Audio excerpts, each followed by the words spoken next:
Pormal ng mukha umupo si Leonardo sa upuan katapat ng kay Sandra, tsaka tumikim bago siya kinausap muli. Hindi yun nakasad sa kontrata. 8 a.m. to 4 p.m. lang ang duty mo, remember? Kaya hindi kasama sa mga responsibilidad mong ipagluto ko ng dinner, lalo na ang paglilinis ng bahay. Kaya kong gawin yon na mag-isa. Nagkibit balikat lang si Sandra. It's okay. Dito rin naman ako nakatira sa bahay mo, kaya okay lang? Kinunutan siya nito ng noo. Pero nagluto at naglinis ka talaga? O ba't parang di ka makapaniwala? Tinaasan niya to ng kilay bago tumango-tango at sinagot din ang sariling tanong. Alam ko na. Dahil spoiled brat ako, no? So iniisip mong tamad ako at walang alam na anumang trabaho? I didn't say that. Bukod sa sinabi kong spoiled brat ka. Sa narinig ni Sandra mula sa binata, parang may kung anong nasagi sa puso niya. Di niya alam kung ba't ngayon pa niya naalalang sinabi sa kanya noon ng mommy niya. Nang bata pa lang siya na kahit sobrang yaman daw nila, dapat di siya magpapaka-spoiled brat. Dapat daw down to earth pa rin siya. Isa yon sa mga pangaral ng kanyang ina na kinalimutan na ni Sandra simula nang magpalit siya ng pagkatao. Kaya't siguro gano'n na lang kung maapektuhan ngayon ang puso niya. Well, hindi mo pa ako kilala. Tumayo na si Sandra nang maramdaman niyang pag-iinit ng kanyang mga mata at akmang tatalikuran na si Leonardo. Ngunit bigla itong nagsalita na kinatigil niya. Ano ba talagang totoong dahilan ng pagpunta mo rito sa bukid ni Luis, Miss Mondragon? Tama ka, hindi nga kita kilala. Naramdaman ng dalaga at tumayo rin to at nasa likuran lamang niya. Pero alam ko, hindi sa mga gitong lugar na babagi ang isang tulad mo. Kaya hanggang ngayon palaisipan pa rin sa akin kung bakit mo pinagsiksikan ang sarili mo rito.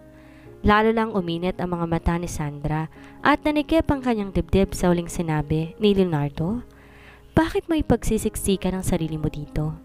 Isa yon sa mga paulit-ulit na linya na naririnig niya noon sa mga kaklase niya sa Italy. Hindi daw siya nababagay sa mamahaling school na yon dahil mahirap lang sila.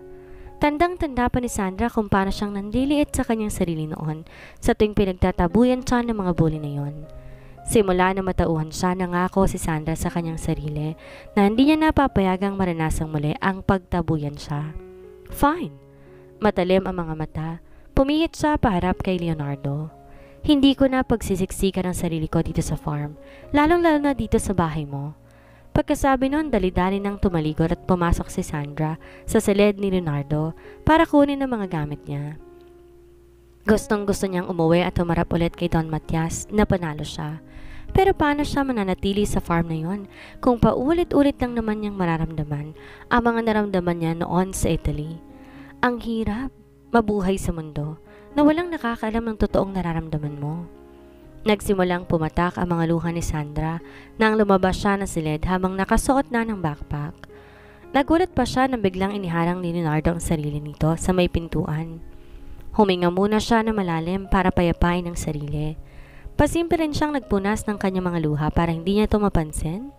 Kung aalis siya, hindi niya hahayaan na maging katawa-tawa o mas lalong kaawaan ng lalaking to. Umalis ka nga dyan?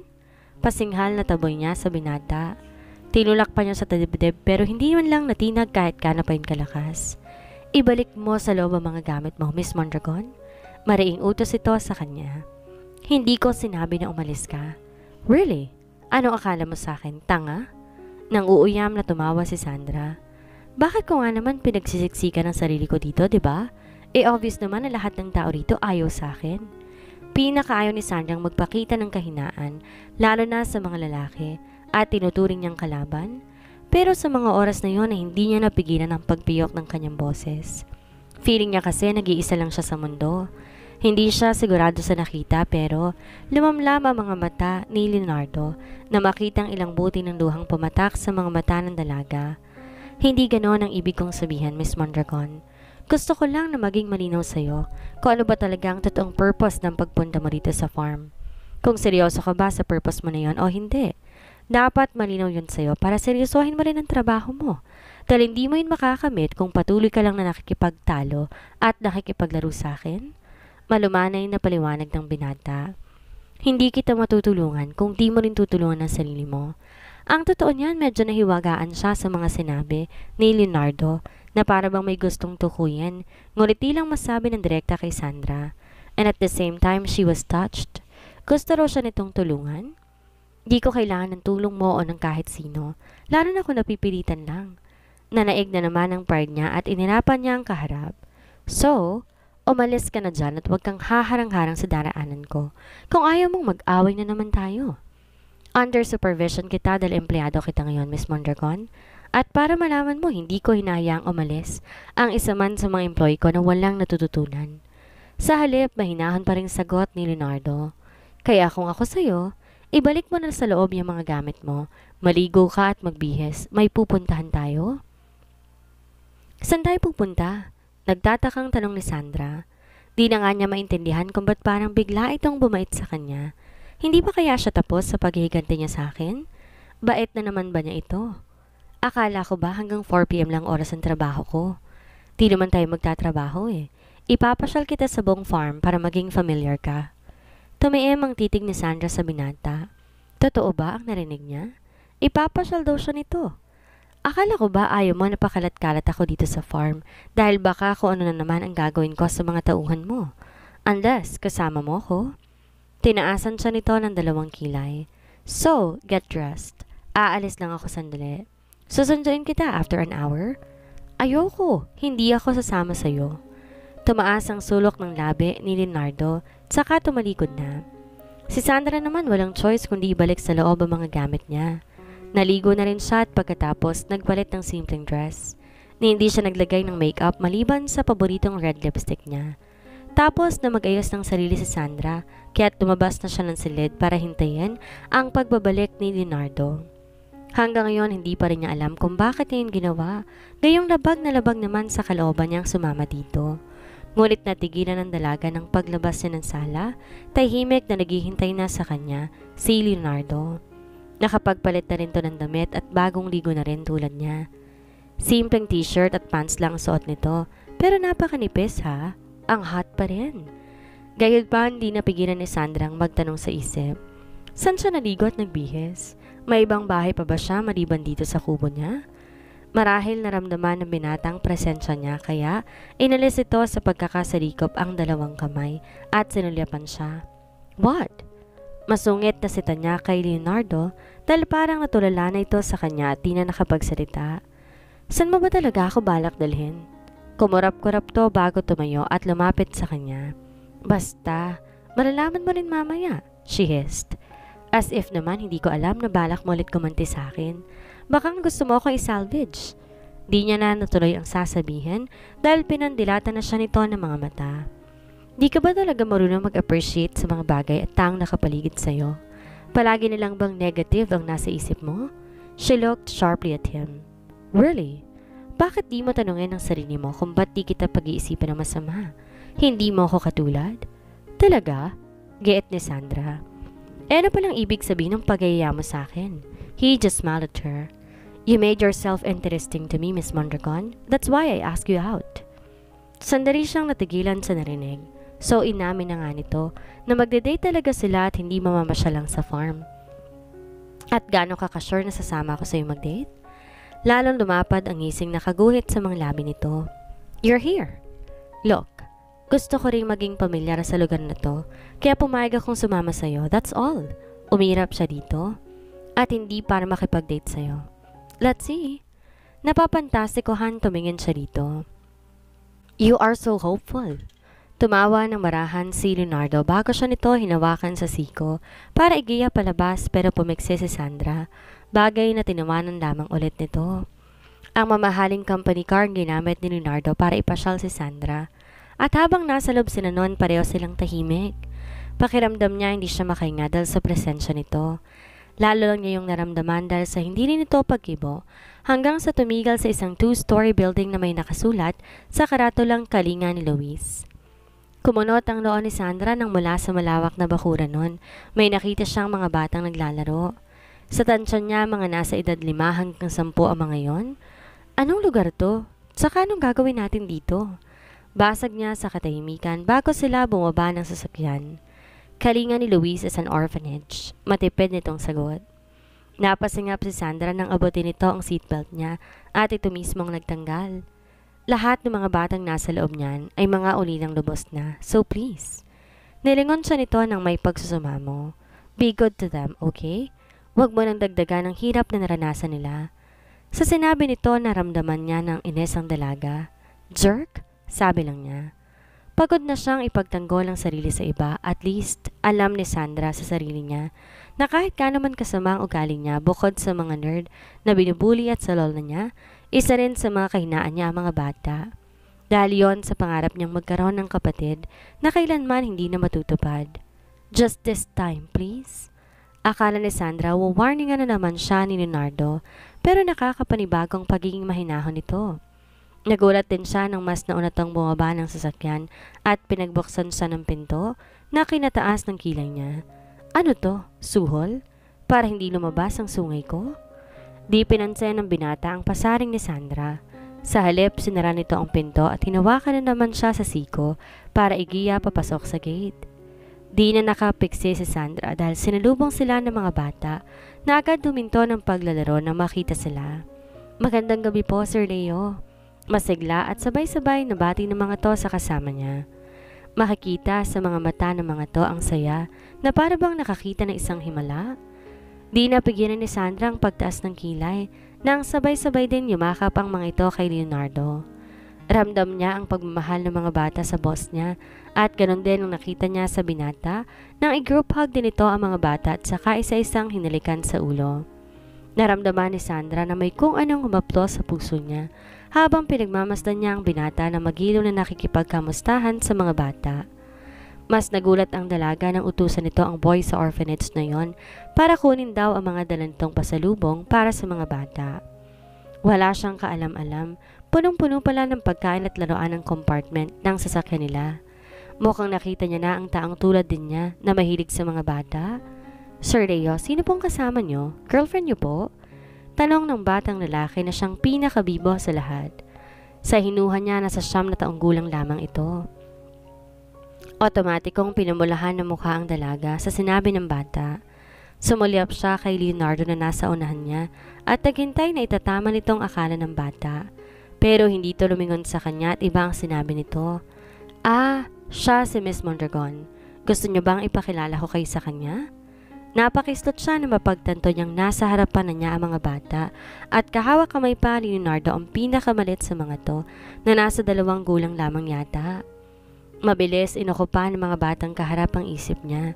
Hindi niya lubos maisip na sa murang edad ng mga to, uli lang lubos na. Di niya ma-imagine kung gaano yun kahirap at kalungkot. Kung siya nga na ilan lang ang nawala at malaki na siya, araw-araw pa rin siyang nalulungkot at nangungulila. Sa bagay, sa sitwasyon nila ngayon ni Don Matias, parang katulad din siya ng mga batang kaharap. Uli lang lubos na rin. Di niya halos namalayan kung paano siya naipakilala ni Leonardo sa mga bata. Ang sigurado lang siya hindi narinig ni Sandra na ipinakilala siya nito bilang yaya nito. Kayo na po ba magiging asawa ni Sir Leo, Miss Mondragon? Tanong tuloy ng madaldal na batang lalaki.